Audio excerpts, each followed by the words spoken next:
मेरठ के बहसूमा थाना क्षेत्र के अकबरपुर सादात गांव में 12 अप्रैल की रात एक खौफनाक साजिश को अंजाम दिया गया। अमित की पत्नी रविता और प्रेमी अमरदीप के साथ मिलकर अमित का गला घोंटकर हत्या कर दी गई। सुबह जब अमित का शव बिस्तर पर मिला तो उसके नीचे एक जिंदा वाइपर सांप दबा था, जिसने शव को 10 बार डसा। परिवार और ग्रामीणों को लगा कि सांप के जहर से मौत हुई, लेकिन मृतक की मां मुनेश को ये हादसा नहीं बल्कि साजिश लगी। मृतक की मां मुनेश ने पुलिस को बताया कि रविता और अमरदीप के अवैध संबंधों की भनक अमित को थी, जिसके चलते झगड़े हुआ करते थे। रविता ने पुलिस को गुमराह करने के लिए सांप का नाटक रचा। पोस्टमार्टम रिपोर्ट ने मुनेश के शव को सच साबित कर दिया। रिपोर्ट में साफ हुआ कि अमित की मौत गला घोंटने से हुई, न कि सांप के जहर से।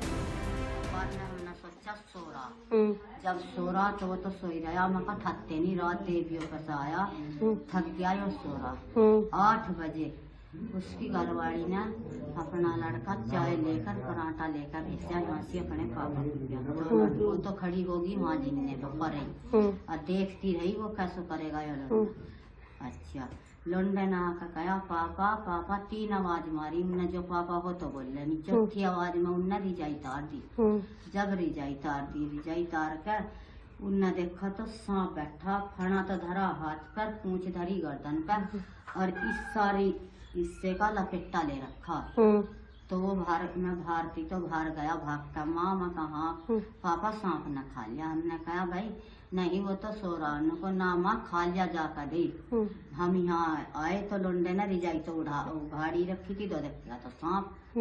अब जब हमने रोतो कहा भैया सांप ने नहीं खाया, ये तो कुछ और ही हो रहा।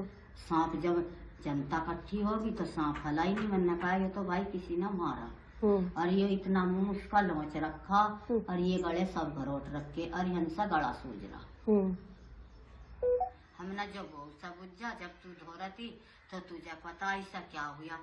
तो नाड़ हला कर कहने लगी नहीं मुझे नहीं पता। मैंने कहा तुझे जरूर पता जब तू धो रही थी। उनने हमें कोई रास्ता दिया नहीं। फिर हमने कहा भाई तुझे जरूर पता, अपना तू तो मुझे कह रही, तब नहीं थे यहाँ सारे।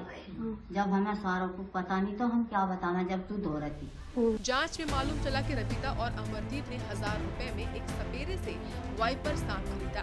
शनिवार रात अमित के घर लौटने के बाद रविता ने उसे खाने में नशीला पदार्थ दिया।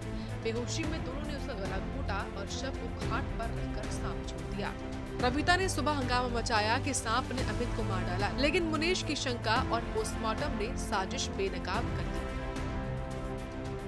पोस्टमार्टम हम लोग तो ये शुरू में तो यही जानकारी में था कि इसको सांप ने काटा है। तो गवर्नमेंट से जो सर्पदंश में स्नेक बाइट में एक आर्थिक सहायता बच्चों को मिलती है, तो मेन उद्देश्य तो वही था। फिर कहीं ना कहीं कुछ चीज़ें सुनने में भी आ रही थी कि एक हत्या भी हो सकती है, तो ये भी था कि भाई अगर वो चीज़ है तो वो चीज़ भी क्लियर हो जाएगी। और जो हम सोच रहे थे उसके उलट ही उसका नतीजा निकला और वो हत्या ही पोस्टमार्टम पाई गई। तो ये घटना घटी।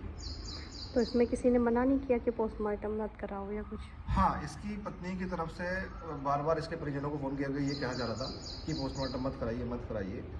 तो इस दौरान वहाँ काफ़ी समय भी लगा, इसमें काफ़ी जद्दोजहद रही।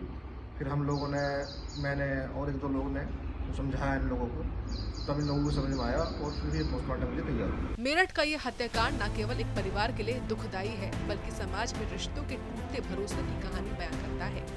मुनेश के आरोप और पोस्टमार्टम ने रविता की साजिश को बेनकाब कर दिया, लेकिन सवाल ये है कि क्या ऐसी वारदातें रिश्तों की पवित्रता को और कमजोर करेंगी?